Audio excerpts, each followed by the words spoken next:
Olá, vocês estão ouvindo Espiadinha, o podcast TCT Câmeras, o Brasil está vendo. Eu sou Atlas e hoje vamos estar comentando sobre o sexto eliminado do BBB 25, que foi o Gabriel. O Gabriel foi eliminado contra Vitória e Aline com 48,81% dos votos. Ele foi eliminado pelos votos CPF, pelos votos únicos, e vamos estar comentando essa eliminação, vamos estar comentando os últimos acontecimentos do BBB. E se você não quer perder absolutamente nada que está acontecendo, se inscreva aqui no Espiadinha, seja muito bem-vindo, que aqui é diferenciado. Aqui você não precisa ficar olhando para a tela, não precisa ficar prestando atenção. Aqui é só botar o fone de ouvido e ficar ouvindo, ou ouvir no alto-falante. Enfim, vamos estar comentando agora sobre essa eliminação. Vamos iniciar falando do quarto ano 50. Lembra que ele foi fechado e daí teve aquele caos todo, a galera saindo correndo para pegar as roupas lá? Teve 1 minuto e meio pra galera pegar tudo, a galera se jogando no chão com as roupas. O quarto ano 50 voltou a ser reaberto quase uma semana, viu? Demorou um tempo, não avisaram para eles, não avisaram, só tiraram a plaquinha de lá só, e aí eles só foram perceber só depois de muito tempo, aí voltaram já pro quarto ano 50. Demoraram porque teve manutenção externa ali pra galera liberar o quarto, tirar a plaquinha lá, e depois de um tempo que a galera foi realmente notar, quarto ano 50 está de volta. Aí a primeira pessoa a ver isso foi a Eva. Eva, ela viu o quarto lá primeiro lá, daí ela falou assim, gente, será que pode abrir? Será que não pode? Tiraram a plaquinha, será que pode entrar? Aí ficou com medo, mas daí a galera falou assim, pô, tu pode, tirou a plaquinha, é claro que pode.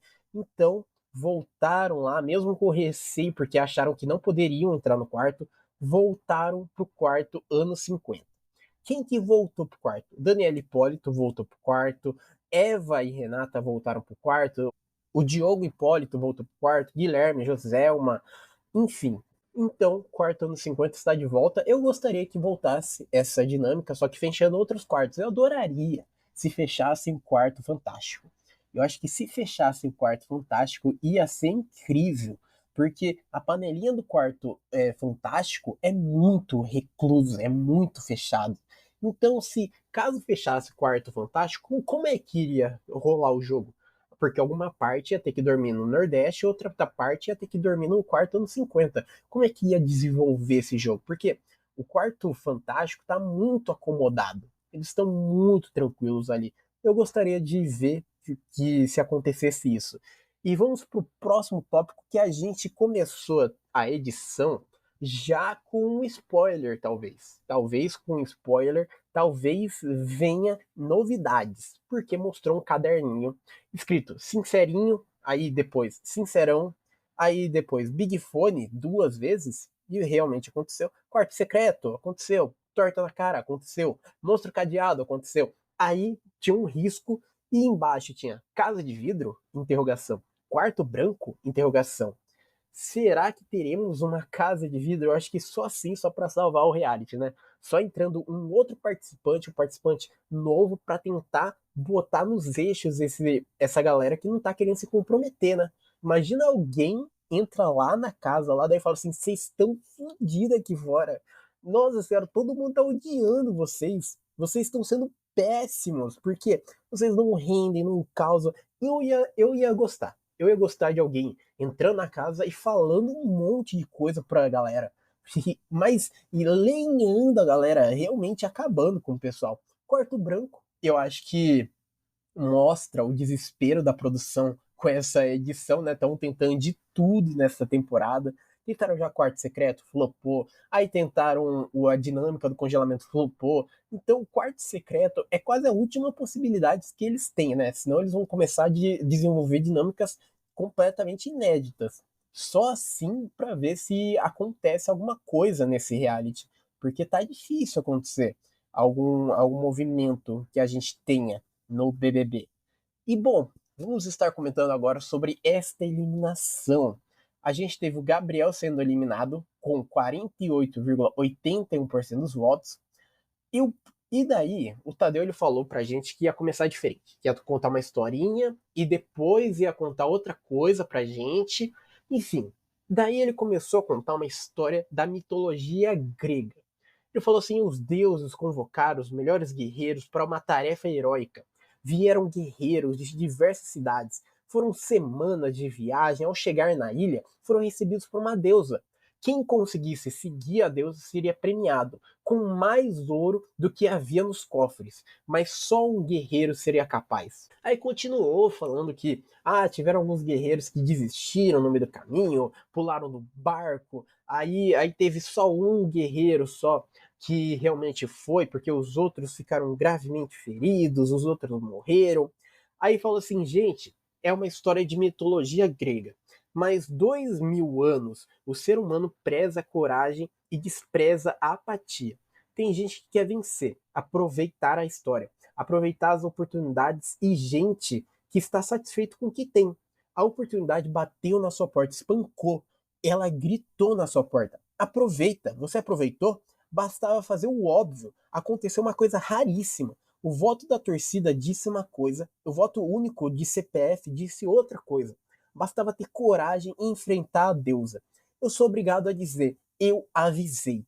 E assim ele anuncia Gabriel sendo eliminado. E sabe esse discurso que o Tadeu falou ali pra casa ali, falando sobre essa história da mitologia grega? Era tudo mentira. O Tadeu mentiu. É claro que existe, né, na mitologia esses deuses citados, mas essa história nunca aconteceu. Essa história de guerreiros indo lá e daí morreram, e daí pularam no barco.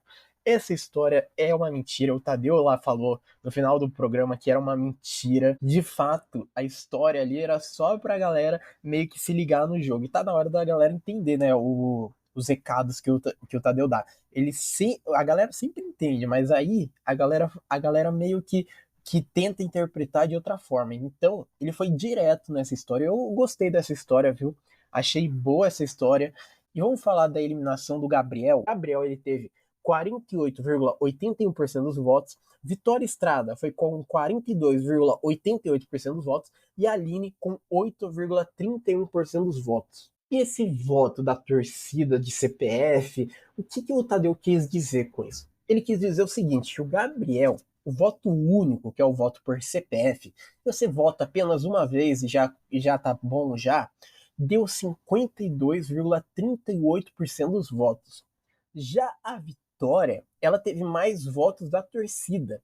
O voto da torcida para ela foi 50%, cravado. E aí, existe uma média, existe uma ponderação. Porque independente, se você vota ali na torcida, o voto da torcida você pode votar quantas vezes você quiser. Já o voto único depende do CPF. Então, um CPF, um voto. É isso. Aí que está o negócio. Eles colocam o balanceamento em 50-50. Então, os votos únicos e os votos da torcida contam igual o peso. E aí, se for pensar o seguinte: voto único, o Gabriel teve 52%, a Vitória teve 50% de votos da torcida, o Gabriel ele teve uma média maior, independente do outro ter sido maior ou menor, porque o voto da torcida do Gabriel foi 45, mas o voto único da Vitória foi 35. Então, foi 10% de diferença o voto único da Vitória e voto da torcida do Gabriel. Já o voto único do Gabriel foi muito acima. Então, por isso que ele acabou sendo eliminado. Por isso que ele acabou saindo, porque teve mais votos únicos e foi a maior porcentagem, foi a maior porcentagem entre torcida e únicos. Então o Gabriel foi eliminado. Eu achei interessantíssimo. Acho que deveria, né? Eu acho que vai continuar sendo assim, né? A partir deste momento, que voto da torcida, voto de CPF já não é novo, né? Novidade. A gente já teve já outras temporadas já com essa mesma ideia de voto único e voto da torcida, mas agora está mostrando um efeito. Porque antes o voto único e o voto da torcida faziam a mesma coisa. Só que aí que veio o efeito. Você, né, que não trabalha, você que não tem tempo para ficar votando, um voto já basta. O voto de CPF já basta já. E esse voto pode fazer diferença, porque a votação foi baixíssima em comparação do BBB. Foi 28 milhões de votos, baixíssima, baixíssimo os votos que a gente teve nesse paredão. Diferente de outros paredões, diferente de outras temporadas, que chegava a 100 mil votos, 100 milhões na verdade, 100 milhões de votos, esse daí só 28 milhões de votos, foi pouquíssimo, pouco. Para o BBB, para a magnitude que a gente está falando do BBB, foi extremamente pouco.